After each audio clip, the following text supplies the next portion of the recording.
अस्सलामुअलैकुम। कैसे हैं आप सब लोग। उम्मीद करती हूँ आप सब लोग बिल्कुल ठीक ठाक होंगे।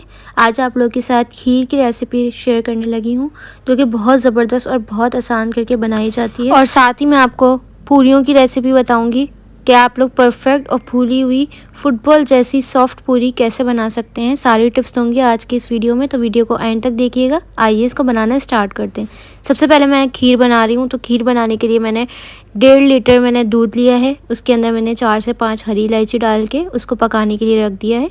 बॉईल आएगा तो मैं उसके अंदर आगे का प्रोसेस करूँगी, क्योंकि दूध अभी बिल्कुल कच्चा लिया है मैंने। आप पका हुआ भी ले सकते हैं, पहले से जो बॉइल्ड होता है वो। अब साथ ही मैंने यहाँ पे सोक्ड राइस लिए हैं, जो कि मैंने हाफ़ कप लिए हैं। भिगो दिए थे मैंने पहले ही, आधे घंटे के लिए 1 घंटे के लिए भिगो दें। बासमती राइस होते हैं, सेला यूज़ नहीं करते हम इसके अंदर। और आपने ये आधा कप लेने हैं, इनको भिगो दें और फिर आप इनको इस पॉइंट पे ऐड कर दें। फ्लेम मैंने मीडियम रखा हुआ है, लेकिन इसलिए मैंने मीडियम रखा है ताकि चावल लगे नहीं, और हर थोड़ी देर बाद इनको चलाते जाना है। जब चावल अच्छी तरह से फूल जाएँ, आप लोग देख सकते हैं फूलने के बाद चावल ऊपर आ गए हैं, तो आप इसको घोट भी सकते हैं, मैश कर लें किसी भी चीज़ से, जिससे हम दाल वगैरह मैश करते हैं वो उस तरह का। अगर आपके पास मैशर है उससे भी मैश कर सकते हैं, पोटैटो मैशर से भी कर सकते हैं। लेकिन मैंने यहाँ पे जो है हैंड ब्लेंडर लिया है, क्योंकि मेरे पास टाइम कम था, तो मैं इससे मैश कर लूँगी। लेकिन आपने सारे राइस मैश नहीं करने, क्योंकि ये मोटे चावलों की खीर है, हम इसको बिल्कुल पेस्ट नहीं बनाना। तो मैं आपको दिखा देती हूँ, इसके अंदर अभी भी दाना बाकी है, ये आप लोग देख सकते हैं। कई कई चावल साबित भी हैं और मोटे भी हैं, तो मुझे ये वाली कंसिस्टेंसी चाहिए। आप चाहें तो बिल्कुल बारीक भी कर सकते हैं, लेकिन मुझे ऐसे ही पसंद है। तो और स्पेशली जो पूरियों के साथ हम खाते हैं ना, वो मोटे चावलों की खीर होती है, तो इस वजह से मैंने इसको कर लिया। अब मैंने इसके अंदर चीनी ऐड कर देनी है, हाफ़ कप। चावल तक मैंने पकाया था आधे घंटे तक। जब चावल गल गए आधे घंटे बाद, फिर मैंने इसको ब्लेंड करा है। अब मैंने इसके अंदर चीनी डाल दी है, हस्बे ज़ायक़ा डाली है, आप लोग अपनी मर्ज़ी से डाल दें। इस पॉइंट पे बादाम और पिस्ते भी ऐड कर देंगे, आपकी मर्ज़ी, आप कोई और चीज़ भी ऐड करना चाहें तो कर सकते हैं। अच्छा, ये मैं आपको बग़ैर खोए की खीर बता रही हूँ, अगर आप लोग चाहें तो खोया डाल सकते हैं। देखें, इसको मैंने और आधे घंटे मज़ीद पकाया है, तो तकरीबन ये 1 घंटे पकी है खीर, और ये कुछ इस तरह से कंसिस्टेंसी आ गई है। कलर भी थोड़ा सा चेंज हो गया है। तो इस पॉइंट पे मैं इसको निकाल दूंगी बाउल के अंदर, और हम इसको सर्व कर देंगे, ठंडा करने के लिए रख देंगे। पूरियों के साथ कभी भी गर्म खीर मत खाइएगा, ठंडी जितनी होगी उतनी ही मज़े की लगती है। इसको बादाम पिस्तों से हम गार्निश कर लेंगे।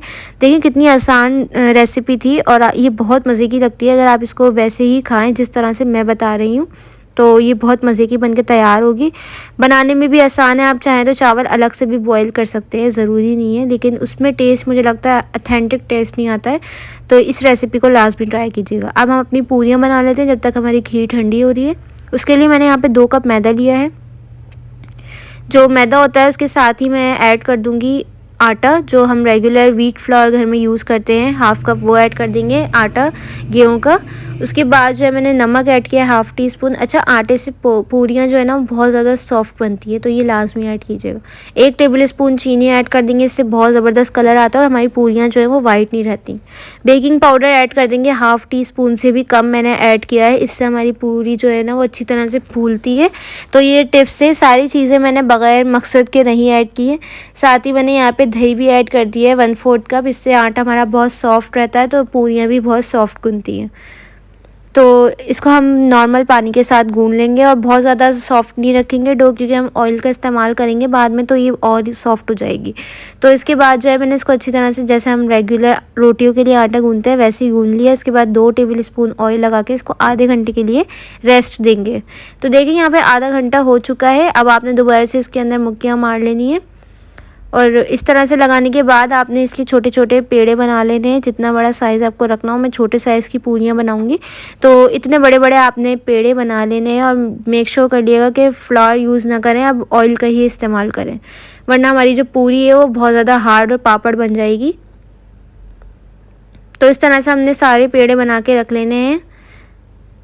ये देखें, मैंने यहाँ पे सारे पेड़े बना लिए हैं। अब इन पे भी ऑयल लगा देंगे, और प्लेट में भी पहले से ऑयल लगा लिएगा, ताकि आपकी जो डो है वो चिपके ना। तो इस तरह से आपने ऑयल लगा लेना। अब हमने एक पेड़ा लेना है और उसको हमने बेल लेना है, जितना बड़ा साइज़ आपको रखना है।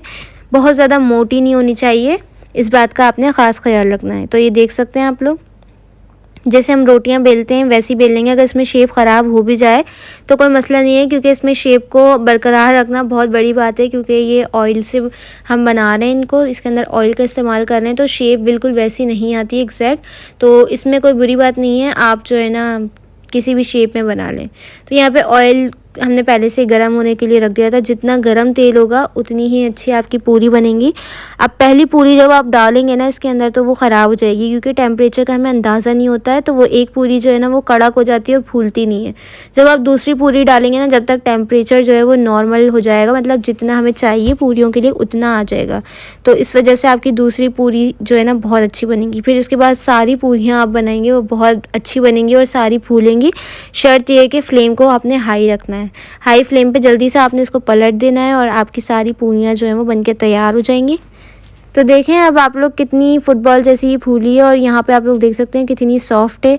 खीर भी हमारी ठंडी हो गई है। आप इस तरह की कुंडली में भी डाल सकते हैं, या फिर आप लोग जो है ना छोटी छोटी प्यालियाँ भी बना सकते हैं। ईद मिलादुन्नबी आ रही है तो काफ़ी लोग जो है वो खीर की रेसिपी मांग रहे थे, तो मैंने सोचा कि आप लोगों के साथ इसको शेयर कर दूँ। तो ये आप लोग देख सकते हैं पूरी कितनी सॉफ्ट है, और बाहर से ज़्यादा परफेक्ट बनी है। जो हम हलवाई की दुकान से लाते हैं उससे ज़्यादा अच्छी बनी है। ये देख सकते हैं कितनी सॉफ्ट है। कलर भी बहुत प्यारा आया है, बिल्कुल वाइट जो है ना वो हमें नहीं पसंद। तो इस तरह से देखें, अब आप लोग इसको खीर के साथ एंजॉय कर सकते हैं। तो ये थी मेरी आज की रेसिपी। कैसी लगी कमेंट सेक्शन में ज़रूर बताइएगा। मेरे चैनल पे नए हैं तो प्लीज़ चैनल को सब्सक्राइब कर दें, वीडियो को लाइक कर दें, अपने फ्रेंड्स और फैमिली के साथ इसको लाजमी शेयर कीजिएगा। मुझे इंस्टाग्राम पर फॉलो करना मत भूलिएगा, उसका लिंक भी आपको डिस्क्रिप्शन में मिल जाएगा।